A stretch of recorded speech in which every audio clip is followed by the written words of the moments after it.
Parce qu'un lycéen vient de créer un téléphone sans fil et sans crédit. Il va falloir que vous nous expliquiez. Alors effectivement, il s'appelle Simon Petrus, c'est un Namibien et c'est un jeune lycéen, il n'est même pas majeur. Et il a créé un téléphone assez révolutionnaire puisqu'il l'a fait à partir de matériaux de récupération. Mais ce n'est pas tant le téléphone qui est révolutionnaire, mais les appels. Car les appels sont tout simplement gratuits. Alors on a effectivement la possibilité d'appeler sur des téléphones mobiles, on a la possibilité d'appeler sur des téléphones fixes et on a aussi bien sûr la possibilité d'appeler en local et à l'international. Comment fait-il? Eh bien, il utilise en fait non pas les ondes GSM mais les ondes radio et c'est ainsi qu'il a créé son téléphone révolutionnaire et il va vous expliquer pourquoi il l'a fait. On l'écoute. Dans mon village, il n'y a pas l'électricité. Et souvent, les habitants n'ont pas d'argent pour acheter du crédit. Donc, j'ai eu cette idée pour les aider à communiquer avec leur famille dans le pays ou à l'étranger. Bon, Eric, on est loin des smartphones actuels quand même.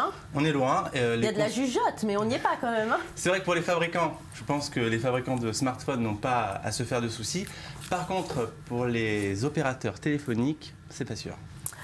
Alors, direction le Japon, maintenant, où les samouraïs du recyclage, c'est comme ça que vous les avez appelés, partent à l'assaut de Tokyo.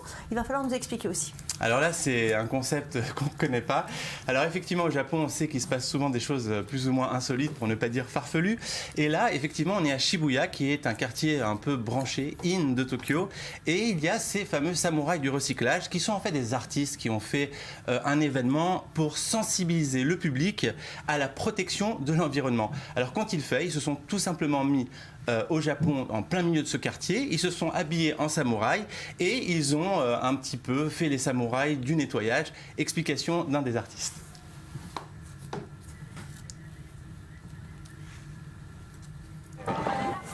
Aujourd'hui, dans une société de l'abondance, de plus en plus de déchets sont jetés dans la rue.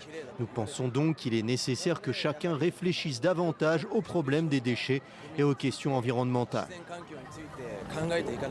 Et ce qu'on appelle un happening, vous avez réservé le meilleur pour la fin, évidemment, Eric. Vous allez nous parler eh bien, de cette chaîne de fast-food, le McDo, qui lance le Sweetie. Ne regardez pas comme ça, Samuel, je sais que vous adorez ça.